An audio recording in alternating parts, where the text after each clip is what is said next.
काल दिने ना आमना लग्न वाढदिवस होता बरं का. मग मी त्यासले बोललो का म्हणतं इथल्या वरीस मध्ये मला काहीच गिफ्ट नाही दिनं म्हणतं या वरीसले मला गिफ्ट पाहिजेच म्हणतं. म्हणे काय लावू तू सांग म्हणे.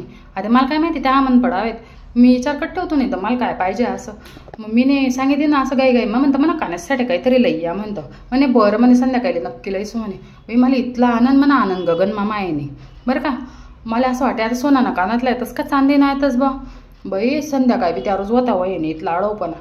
मी अशी वाटते को संध्याकाळी नाही जेमतेम संध्याकाळी जाई त्या उन्हात बे खरंच तेच ना हात माना गिफ्टनं बॉक्स होता असं नवरंगी कागद मागून राहील ते गिफ्टनं बॉक्स देखील मी डायरेक्ट 7व्या आसमानवर पोची गो. बाई मी त्यासले म्हणतो तुम्ही गरमानंतर या पहिले मला गिफ्ट फोडू द्या. मी डायरेक्ट फोडते गिफ्ट हात माहीत आणि असे फोडायला लागलो बाई पटपट तुम्हाला काय सांगू.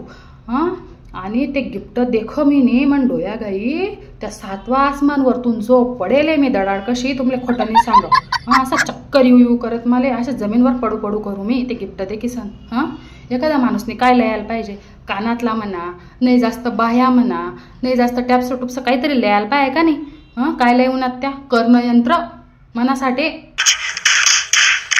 हां का बा मी बैरी आहे आको डायलॉग बजी देखा बरं का तुम्ही. म्हणे अदृश्य कर्णयंत्र लयले म्हणे मी म्हणे तुला कोणा कानमा दिसाव नाही म्हणे. हां का बरं म्हणतं तुमले दिसस का म्हणतं कोणा कानमा अदृश्य कर्णयंत्र. बाई मी बिगरा दांगडो गाला मी असं फेका ना ते खिडकीना बाहेर कर्णयंत्र नाही म्हणे मी विचार करेल होता म्हणे तुला म्हातारपणी काम पडे म्हणतं का बा मी आजच म्हातारी विचारनो. हां कर्णयंत्र लिहून आता मी बी सांगितले बाई म्हणता ते महिनाभर आहे ना बाहेरच खावा ना बाहेरच चहा प्यावा ना म्हणतं काहीच मागा नाही म्हणतं मन पडे. हां मी बी देखच ना ते जदलंग येस ना 5 ग्राम सोना ना पैसा बाहेर खावा मा जातच नाही ना तर लग मना जीव बी थंडा बसावणी.